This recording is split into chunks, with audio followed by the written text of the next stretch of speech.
what if the reason you can't focus at work isn't a lack of caffeine or like a lack of willpower, but actually a lack of specific 40 hertz sound waves bouncing around inside your skull? Right. I mean, it sounds crazy. It does.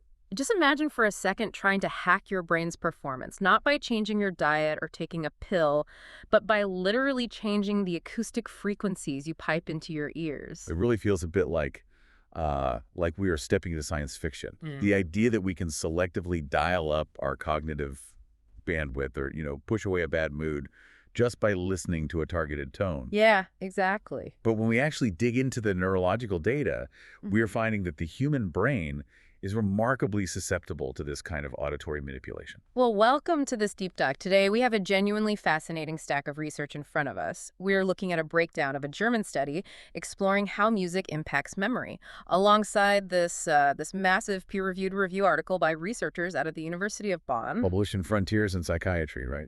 Yes, exactly. And our mission today is to really explore that science. We want to uncover why listening to music more often might actually be significantly better for you and, how the evidence suggests it specifically helps with your memory and your vigilance. Right, because they essentially aggregated decades of clinical studies on what is known as auditory beat stimulation. Which is quite the mouthful. It is, yeah. Yeah. But the goal of that review was to basically strip away all the internet hype, to figure out what actually works, what the limitations are, and the biological mechanisms behind it all. Okay, let's unpack this. Because before we get into how a sound can magically improve your memory, we need to understand what these beats actually are. Because I assume we aren't just talking about, like, a heavy drum loop in a pop song. No, not quite. We are talking about highly specific, isolated sine waves. Okay. And to grasp the mechanics of how this changes your brain, we really have to establish the core difference between the two main types of auditory beats. You have monaural beats and you have binaural beats. Let's start with monaural. What does that actually look like in the real world? Well, a monaural beat is a physical, objective sound. It actually exists out there in the air. Like any normal sound. Right. So if you take two neighboring frequencies, let's say you play one continuous tone at 400 hertz and another continuous tone at 440 hertz. Okay, keeping those numbers in mind. And you play them out of a speaker in your living room at the exact same time. Those two sound waves physically crash into each other in the space between the speaker and your ear. They sort of overlap and interfere with each other, like, I don't know, throwing two stones into a pond and watching the ripples collide? That is actually a perfect way to visualize it. Okay. Yes. They combine to create an amplitude-modulated signal. Which means what, exactly? The math is basically simple subtraction. 440 minus 400 gives you a pulsing 40 hertz beat. Oh, I see. Yeah, and your ear processes that rhythmic pulse right in the cochlea, which is that spiral, fluid-filled cavity of your inner ear. Anyone standing in that living room is going to hear that exact same pulse. So that is a real physical sound wave literally vibrating my eardrum. Exactly. But the second type, the binaural beat, is completely different, right? Fundamentally different, yeah. A binaural beat is an acoustic illusion. It does not exist in the physical world. See, I'm trying to wrap my head around a sound that doesn't exist. Like, how can I hear a beat if the beat isn't actually in the room? Well, to create this illusion, you have to wear headphones. That's the catch. Okay. You play that steady 400 hertz tone purely into your left ear, and the steady 440 hertz tone purely into your right ear. So they are totally separated. Right. Because the sounds never mix in the air, your cochlea just processes two flat, continuous tones. No pulsing, no crashing ripples. So my left ear is hearing a flat hum, and my right ear is hearing a slightly higher flat hum. Yes, and those individual signals travel up the vestibulocochlear nerve, and they eventually meet in a part of the brainstem called the superior olivary complex. Okay, the superior olivary complex. What does that part of the brainstem normally do? Like, why is it intercepting these audio signals? Its primary job, in human evolution anyway, is to help us figure out where sound is coming from. Like echolocation. Sort of. If a twig snaps in the woods to your left, the sound hits your left ear a tiny fraction of a millisecond before it hits your right ear. Right. The superior olivary complex measures that tiny microsecond phase shift to localize the threat. Yeah. But when you feed it these two continuous, slightly different frequencies through headphones, it gets incredibly confused. Because it's trying to locate a sound that never stops, and the phase is just constantly shifting between the left and right ear. Yes, exactly. Yeah. To resolve the mathematical difference between the 400 and 440 hertz signals, your brain essentially manufactures a subjective percept of a beat. A percept. Yeah, you perceive a 40 hertz pulse, but that pulse is happening entirely inside your neural pathways, not in your ears. You know, it reminds me of those Magic Eye 3D posters from the 90s. Yeah. You stare at this static, repeating pattern of neon colors, and suddenly your brain crosses its wires, and a 3D dinosaur just pops out. Right. The dinosaur isn't actually printed on the paper. Your brain built it out of the conflicting visual inputs. So binaural beats are basically a Magic Eye poster for your ears. That is a great analogy. You are forcing the brain's localization hardware to construct a reality that isn't physically present. But there's a biological limit to this trick. Oh, what kind of limit? Binaural beats only work if the bass tones you are playing, the carrier frequencies, are below 1000 hertz. Why 1000 hertz? What happens if I go higher and try to play a really high-pitched tone? Well, the neurons in your auditory pathways have a strict biological speed limit. Yeah. To process that phase shift we just talked about, the neurons have to fire in lockstep with the sound wave. Okay, makes sense. Once you push the frequency above 1000 hertz, the sound waves are moving too fast. The neurons simply cannot fire quickly enough to track the timing differences. Oh, wow. Yeah, the temporal encoding in the cortex just breaks down and the illusion vanishes. You just hear two annoying high-pitched hums. So as long as we keep the tones low enough, we have the brain literally manufacturing this phantom 40 hertz pulse. Exactly. But what is the brain actually doing with that pulse once it builds it? This brings us to a phenomenon called the auditory steady-state response, or ASSR. ASSR, okay. When your brain constantly hears, or, in this case, generates these repetitive auditory stimuli, millions of neurons firing together create an electrical rhythm. Like a wave. Right. And over time, the background electrical activity of your entire brain actually begins to align with that rhythm. We call it neural entrainment. Wait, so if I have this 40 hertz phantom beat pulsing in my head, my actual brainwaves start to sync up and fire at 40 hertz? They do, yes. Oh, Specifically in the primary auditory cortex and the surrounding temporal lobe areas. Mm-hmm. That is wild. Think of it like two pendulums hanging on the same wall. Over time, the subtle vibrations passing through the wall will cause them to eventually swing in perfect unison. Your brainwaves naturally want to fall into step with the persistent rhythm they are processing. Is this a new discovery? Because, biohacking feels very 21st century, but it sounds like a fundamental quirk of human biology. The core observation actually dates back to the 1980s. Researchers were delivering acoustic clicks to participants at a rate of 40 clicks per second, and they noticed that the brain's electrical responses synced up incredibly well to that specific speed. Oh, so it's the 40 hertz ERP thing? Exactly, the 40 hertz event-related potential. But an important nuance discovered in later years is that this isn't an entirely passive process. Meaning, I can't just put on headphones, fall asleep, and expect my brain to do all the heavy lifting. Right. Active attention acts as a massive amplifier. Studies have shown that when participants actively listen to the tones rather than, say, ignoring them or reading a book, the brain's frontal and central areas showed a much stronger, more robust electrical response to the beat. So the brain engages more deeply when you give the sound your conscious focus. Exactly. I have to jump in here and play the skeptic for a second, though. Please do. I understand that if we hook someone up to an EEG monitor, we can literally watch their brainwaves match the speed of the audio track.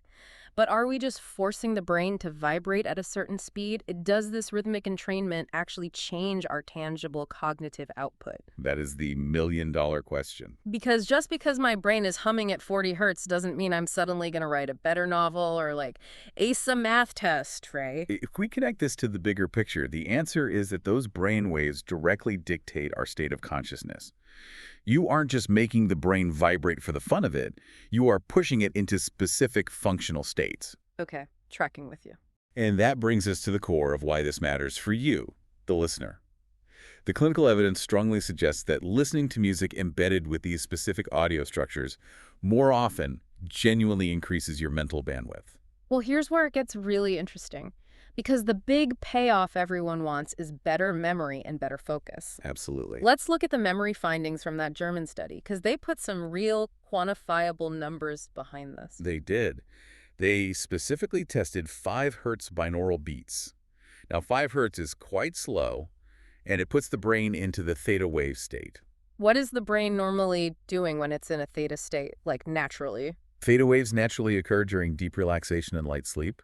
But crucially, theta is also the dominant rhythm in the hippocampus when your brain is encoding new memories. Oh, interesting. So the researchers wanted to see if forcing the entire brain into that theta state would improve information retention. How did they test it? Did they just play the tone while people studied a textbook or something? They had a group of participants listen to these 5 hertz binaural beats for 15 minutes, twice a day. Okay, that's not too bad. And they did this for 15 consecutive days. 15 days. So this isn't just a, listen to this track for 5 minutes in the parking lot before an exam kind of thing.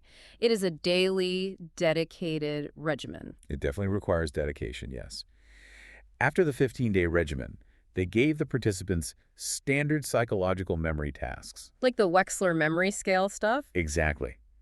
They handed them a massive standardized list of words and tested their working memory to see how many they could immediately recall. And how did they do, especially compared to people who didn't listen to the beats? The 5 hertz group recalled significantly more words compared to a control group that just listened to plain white noise for the same amount of time over those 15 days. Wow.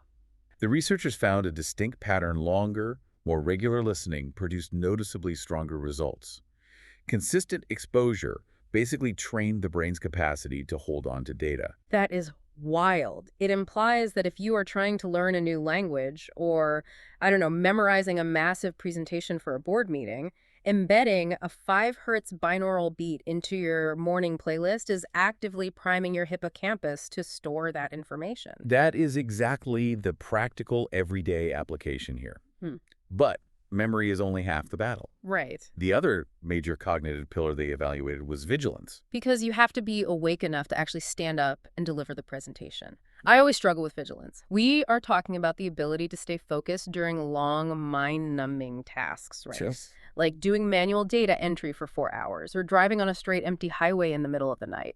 Those are perfect examples of tasks where your brain naturally wants to shut down and just zone out. To combat this, researchers didn't use the relaxing theta waves.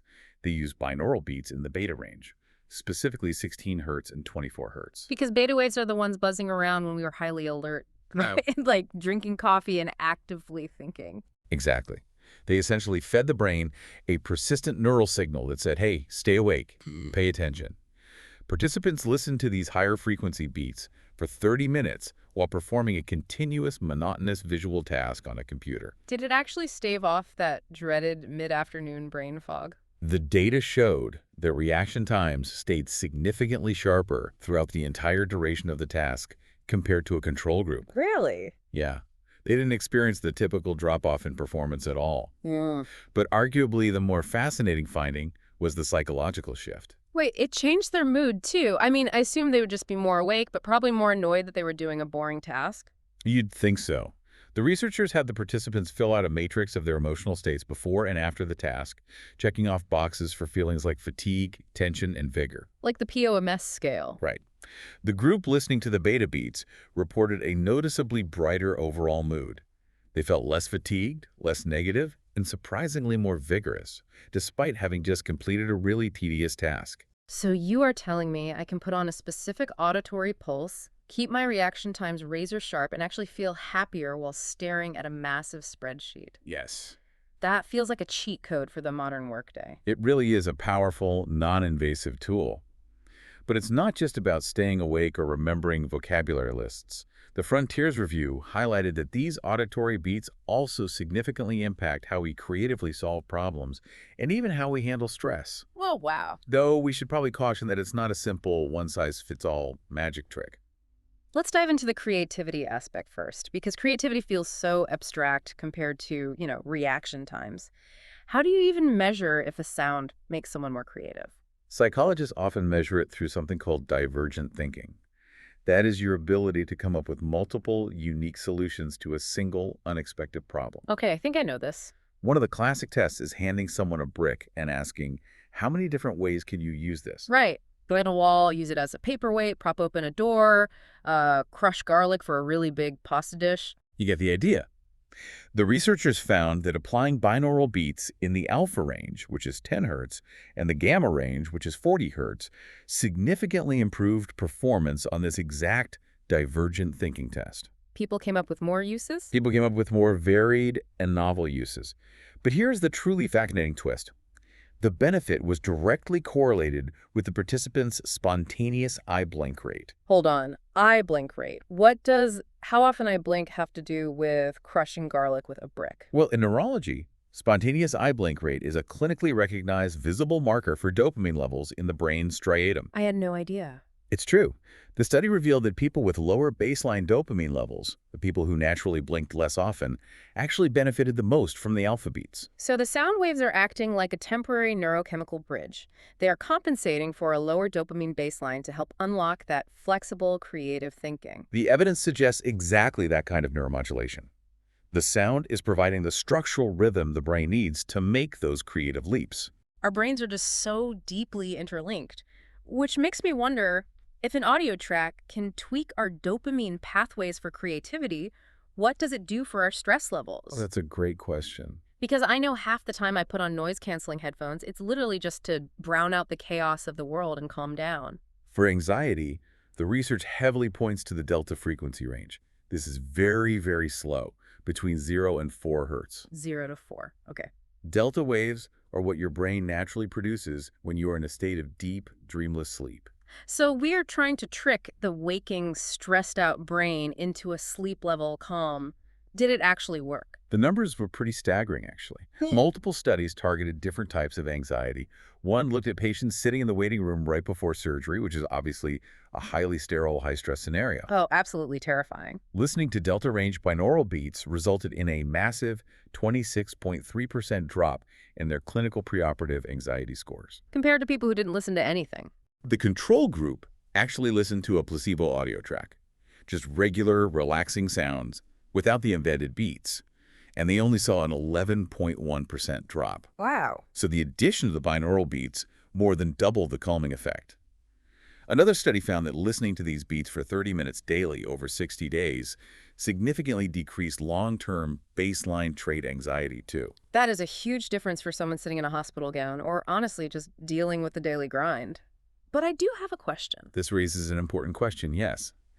If it's this incredibly effective, why aren't doctors just prescribing Spotify playlists instead of pills for everything? Exactly. Because the Frontiers review was also very transparent about the fact that this science is still young and, frankly, sometimes contradictory. Contradictory how? We have to acknowledge the discrepancies. For instance, we discussed that 15-day regimen at 5 Hz, that wonderfully improved memory. Right, the theta waves. Well, another study tested a single 30-minute session of slightly faster 7 Hz theta beats. And that study found it actually decreased immediate verbal memory recall. Decreased it. So if you throw on the wrong frequency or listen for the wrong amount of time, you might actually be making it harder to remember where you left your keys. Exactly. It sounds like finding the precise dosage of sound is critical. You can't just type binaural beats into YouTube, click on a video with a cool galaxy thumbnail, and expect to become a genius. You really can't. The researchers point out several variables that dictate whether the brain will properly entrain to the beat. Like what? The carrier tones matter. Lower carrier frequencies seem to produce much more robust brain responses than higher ones. The duration of listening matters. And even the background noise matters. Background noise. Yeah, some studies mix the beats with static white noise or pink noise to give the brain a sort of acoustic canvas to amplify the perception, while others use pure tones. And the review even mentioned personality types playing a role, didn't it? It did, which is incredibly fascinating. Research showed that individuals scoring higher in the openness trait on standard psychological personality tests were actually more susceptible to cortical entrainment. Wait, really? Yes. Your literal personality, your psychological willingness to accept new experiences, affects how well your physical brain syncs up to an audio beat. That is incredible. The biological hardware of our inner ears and the psychological software of our personality are literally combining to filter this audio. So what does this all mean? We started today by asking if you could hack your brain's performance just by changing the soundscape around you. And the conclusion for the scientific community seems to be a resounding yes. We all know that throwing on your favorite playlist can help you feel better on a bad day. Yeah. But purposefully listening to music that is layered with gentle, scientifically calibrated binaural beats can give your brain a measurable clinical lift.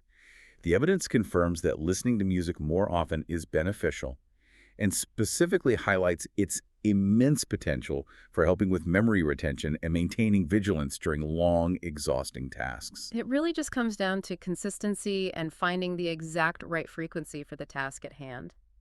But I know what you might be thinking listening to this. How are you supposed to keep track of all these rapidly changing variables, carrier tones, and new clinical trials without having to read dense medical journals yourself?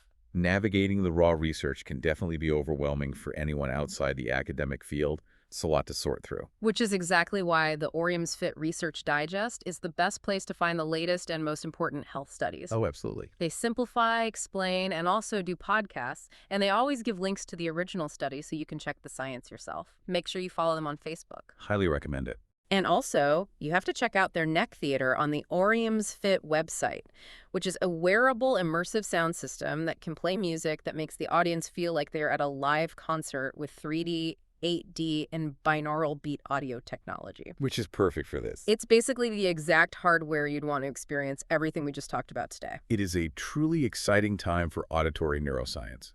We're finally moving from viewing sound purely as background entertainment to understanding it as a highly targeted, non-invasive tool for neuromodulation. It completely changes how I think about slipping on my headphones in the morning. Which leaves us with one final thought to mull over. If our brains, like our memory, our mood, our anxiety levels, can be this deeply and physically influenced by subtle, almost invisible auditory frequencies hidden inside a musical beat, What other environmental noise in our modern daily lives is secretly shaping our state of mind without us even realizing it? are we constantly being involuntarily entrained by the low hum of the kitchen refrigerator, the rhythmic frequency of highway traffic outside our window, or the endless drone of office air conditioning? It makes you wonder. Maybe that magic eye poster isn't just inside our headphones. Maybe we are staring at it all day long. Keep questioning what you hear, and we will catch you on the next deep dive.